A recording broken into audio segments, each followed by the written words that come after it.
Hello, मैं doctor Kaushalendra, आप सभी को मेरा प्रणाम। वीडियो के इस अंक में आप सबका हार्दिक स्वागत करता हूं, जिसकी टॉपिक है सरदार वल्लभ भाई पटेल और हैदराबाद राज्य का विलय। सरदार वल्लभ भाई पटेल स्वतंत्र भारत में प्रथम उप प्रधानमंत्री बने और गृह मंत्री बने। इनके सामने 3 राज्यों की विलय की बहुत बड़ी समस्या थी। एक उत्तर में जम्मू कश्मीर, दूसरे पश्चिम में जूनागढ़ और तीसरे दक्षिण भारत में हैदराबाद। हैदराबाद राज्य के विलय के संदर्भ में उसकी पृष्ठभूमि जानते हैं।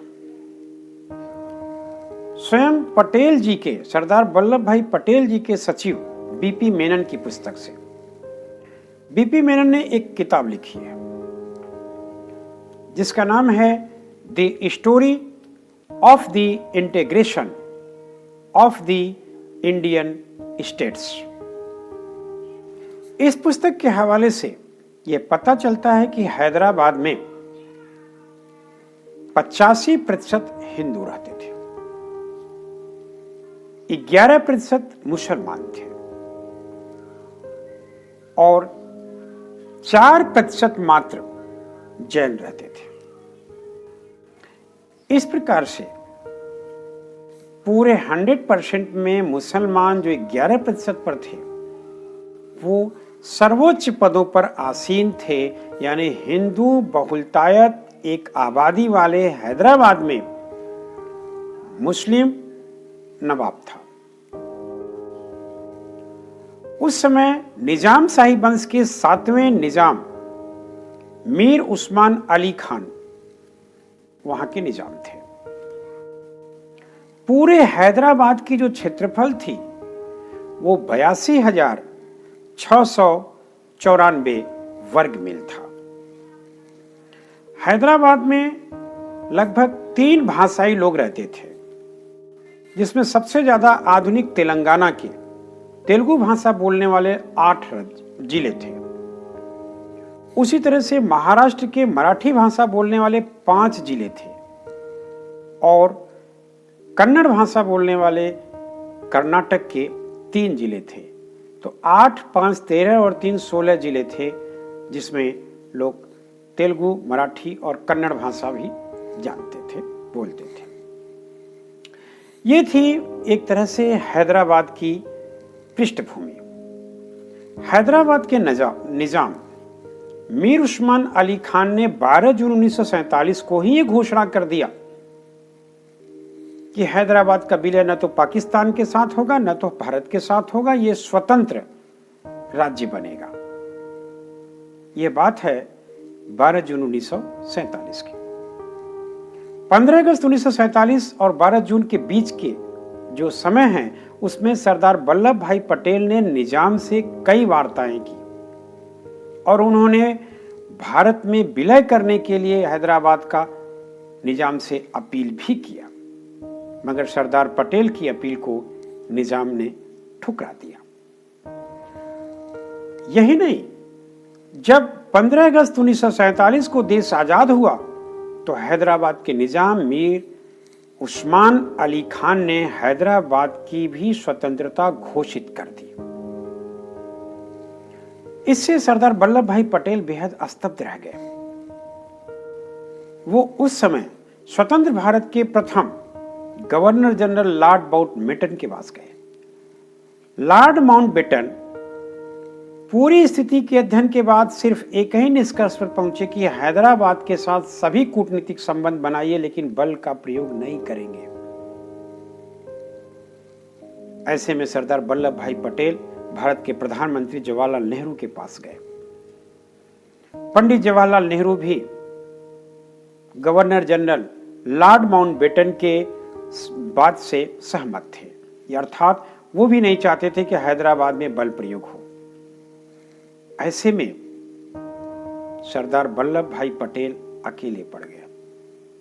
कहा जाता है कि प्रायः अपने ही वर्ग के अधिकारी या अपने से ऊपर के अधिकारी यदि साथ देते हैं तो कठिन काम भी सरल हो जाता है, लेकिन अगर अपने ही वर्ग विशेष और कैबिनेट के लोग टांग खींचते हैं तो सरल काम भी कठिन हो जाता है। सरदार वल्लभ भाई पटेल के लिए लॉर्ड माउंटबेटन जो गवर्नर जनरल के पद पर थे और प्रधानमंत्री के पद पर जवाहरलाल नेहरू थे, इन दोनों ने बल प्रयोग से सख्त हिदायत दी कि बल प्रयोग हैदराबाद के खिलाफ नहीं करना है। और ऐसे में सरदार वल्लभ भाई पटेल वास्तव में अकेले पड़ गए। लेकिन वो एक आम इंसान नहीं थे जो अकेले पड़ करके थके, हारे, टूटे, झुके। नो, वल्लभ भाई पटेल को यही पर कहा जाता है कि वो महामानव थे, लोहे के थे, इस्पात के थे, उनको लौह पुरुष कहा जाता था।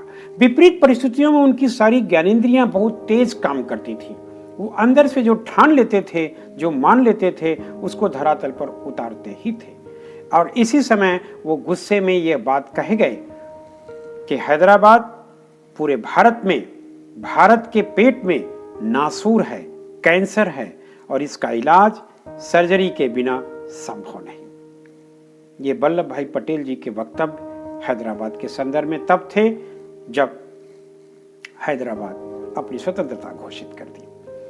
15 अगस्त 47 की स्वतंत्रता के बाद सितंबर, अक्टूबर, नवंबर तक वो वार्ताएं करते रहे। 9 नवंबर 1947 को निजाम, मीर उस्मान अली खान और पटेल जी के बीच में एक समझौता होता है। और ये संधि समझौता इस बात पर निर्भर करता है कि 1 साल तक हैदराबाद को ठीक वैसे ही रखा जाए जैसे कि वो आजादी के पहले भारत के साथ था।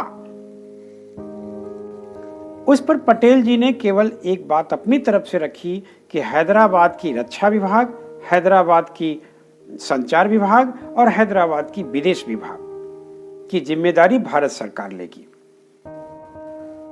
और ये संधि संपन्न हो जाती है।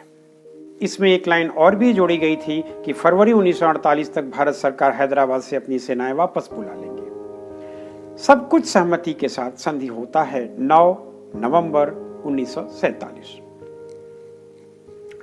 लेकिन भारत सरकार ने इस संधि का बड़ी अक्षर से पालन किया और हैदराबाद के निजाम ने इस संधि का अगले ही दिन से पग पग पर उल्लंघन किया। इसी में हम पाते हैं कि हैदराबाद निजाम ने के जो वजीर थे, जिसे प्रधानमंत्री कहा जाता था, वो लायक खान थे। लायक खान वास्तव में नालायक थे।